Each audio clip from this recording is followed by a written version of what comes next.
Welcome to the deep dive. Today we're slicing into something really quite special. Oh, We're diving deep into the Sachertorte, the history, the secrets, the craftsmanship behind it. It's a cake that actually fought a legal war over its name. that's right, it did.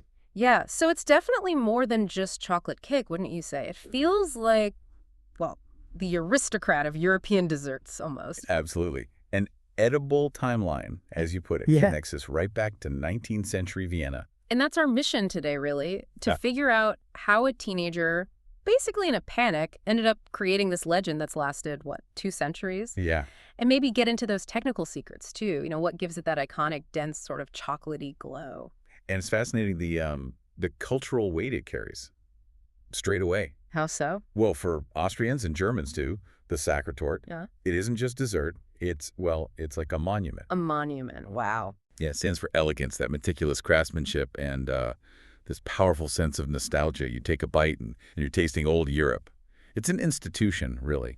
Okay, let's unpack that origin then, because it really kicks off with a bit of a crisis, doesn't it? It absolutely does. High stakes. Right. We're in Vienna, the year's 1832.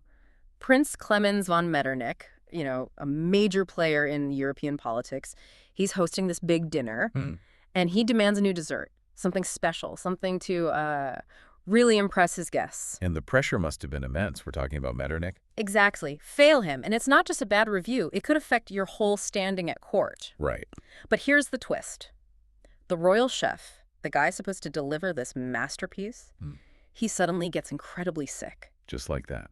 Chaos in the kitchen. Total chaos. And who steps into the breach? Destiny arrives in the form of a 16-year-old apprentice, Franz Sacher. 16. Imagine the sheer panic. Oh, absolutely. He's got to save the prince's dinner, impossible deadline, and come up with something revolutionary.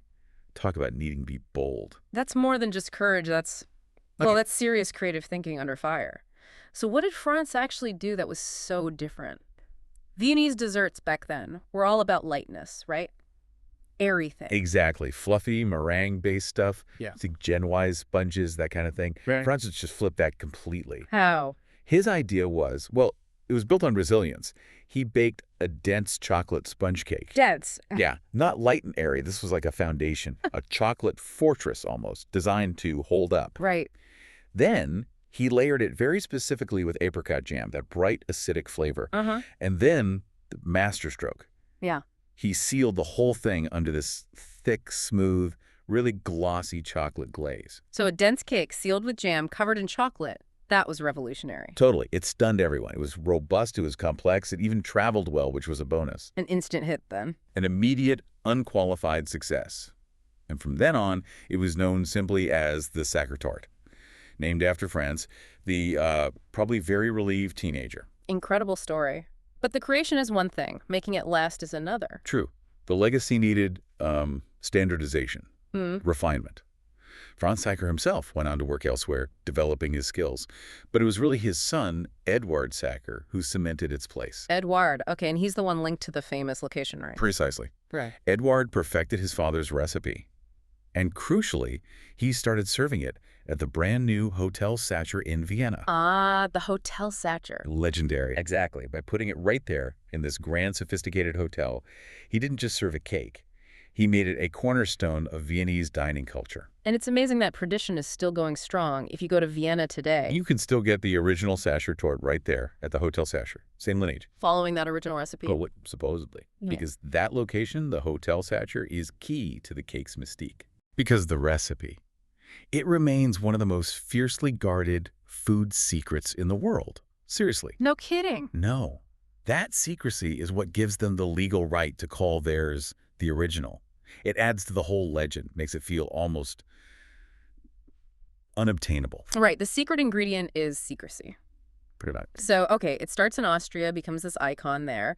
But it didn't just stay put, did it? It started to travel. No, it spread pretty quickly across Central Europe. Germany, in particular, really embraced it. Became a big staple in cities like Munich and Berlin. Why Germany specifically? What was the connection? Well, culturally, it fits perfectly into the German tradition of Kaffee and Kuchen. Coffee and cake, the afternoon ritual. Exactly. It's not just a quick snack. It's a cherished moment in the afternoon.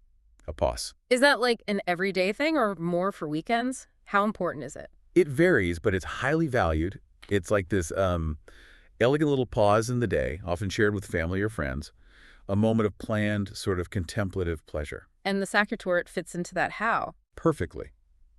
Because it's substantial, it's elegant, it feels special. It embodies that idea of shared,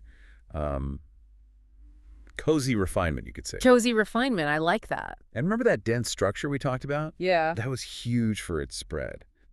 Unlike more delicate pastries, the Sachertorte travels remarkably well. Ah, so you could actually ship it. Exactly. Ship it, share it, replicate it more easily across the continent. Yeah. That really helped cement its adoption outside Vienna. So its impact wasn't just cultural, it was actually technical for pastry chefs. Oh, absolutely. Foundational even. Yeah. German pastry chefs weren't just enjoying it, they were studying it. Studying it. How? They used its structure, that dense sponge balanced with the sealing glaze, as a kind of blueprint. It helped them develop techniques for modern chocolate cakes. It really showed how to manage richness and structure. So it genuinely shifted how people thought about designing chocolate cakes. A cornerstone, like you said. Definitely a cornerstone of European patisserie. Yep. Changed the game. Okay, we've done the history, the drama, the cultural spread. But for those of us listening who maybe want to try making one or just really understand the genius, we need the technical details, the why. Right. Let's get into those 6 key elements, the pro tips for the perfect Sachertorte experience. Let's do it. And it really is about understanding the why behind each specific component. It's all about balance and texture. Okay, pro tip number 1. The chocolate itself. I'm guessing we're not talking about basic baking chips here? Absolutely not. You must use real dark chocolate, and we're talking at least 60% cocoa solids, ideally a bit higher. Why so specific? It's not just about being intense. Yeah. That high percentage gives you that deep, almost bitter flavor note that's essential to cut through the sweetness elsewhere. It's the foundation. Get the chocolate wrong, the whole thing's off. Okay, 60% plus dark chocolate. Got it. Tip number 2, apricot jam. Now, I assumed this was just for flavor, maybe some sweetness, but you said it's structurally crucial. It is. Absolutely critical for 2 main reasons. First, structure. Mm-hmm. You warm the jam, strain it really well. Strain it. Why? To get rid of any pulp or chunks, you need it perfectly smooth. Then you spread it directly onto the sponge. It acts like a sealant, locking moisture into the cake, preventing it from drying out. Ah, a moisture barrier. Makes sense. And second, chemically, apricot has this perfect balance of tartness, acidity, and pectin. That sharp tang cuts right through the richness of the dense chocolate. It's a necessary counterpoint, not just a sweet layer. So warm, strain, apply for moisture and flavor contrast. Okay. Tip 3. The glaze. That iconic shine. It looks almost like liquid glass sometimes. How did they get that? Yeah, that mirror shine. The secret is basically adding a bit of butter and, crucially, glucose syrup to the melted chocolate for the glaze. Glucose syrup, like corn syrup. Similar function. The glucose is key because it stops the sugar in the chocolate from crystallizing as it cools. Ah, so no crystallization It means. means it stays perfectly smooth, no graininess. It sets with that beautiful reflective shine and stays slightly pliable, less likely to crack. That gloss is the signature look. Clever. Okay, tip 4. The baking itself. You mentioned earlier it's dense, but how does that affect the baking method? Hugely. You have to resist the urge to bake it hot and fast. Tip 4 is bake it low and slow. Around 170 Celsius, that's about 340 Fahrenheit. Low and slow. Why? It's vital for keeping the inside moist. Because the batter is so dense, gentle heat allows the center to cook through properly before the outside gets too dry or forms a hard crust. And that helps prevent. Those big cracks you sometimes see on dense cakes baked too quickly.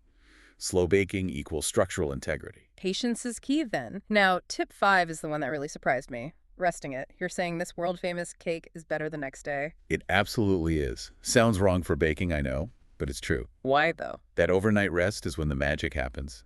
The moisture from that apricot jam layer gently, subtly permeates the dense sponge.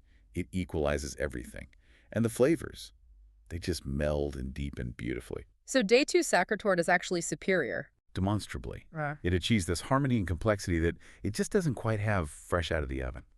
Patience pays off again. Amazing. Okay, final tip, number 6. Serving it. The presentation. There's a non-negotiable rule here, isn't there? There is. Simple, but absolutely essential. You must always serve Sachertorte with unsweetened whipped cream. Always. Unsweetened. Yes. And crucially, served on the side.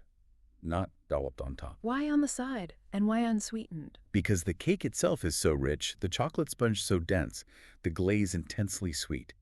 That plain unsweetened cream is the perfect palate cleanser.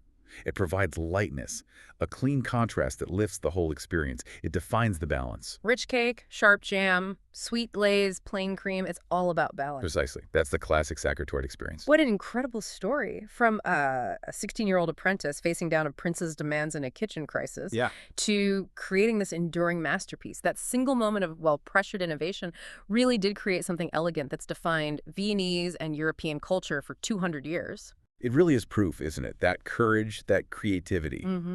Especially when you're under pressure, it could genuinely change things, change history even. Franz Sacher didn't just make a dessert, he made a symbol. A symbol of resilience, definitely, and refinement. It shows how sometimes a crisis is exactly what you need to spark something truly brilliant. So, thinking about this for you, our listeners, next time you're facing that huge challenge, that moment where everything seems impossible, or maybe the person you were counting on isn't there, remember, Franz Sacher, maybe you don't need the whole established system. Maybe you just need one bold idea, one moment of resilience. And perhaps a lot of good dark chocolate wouldn't hurt either. Right. But think about that pressure he faced, that moment when the head chef was sick, and what that single moment of necessity produced. 2 centuries of incredible edible culture, something to think about.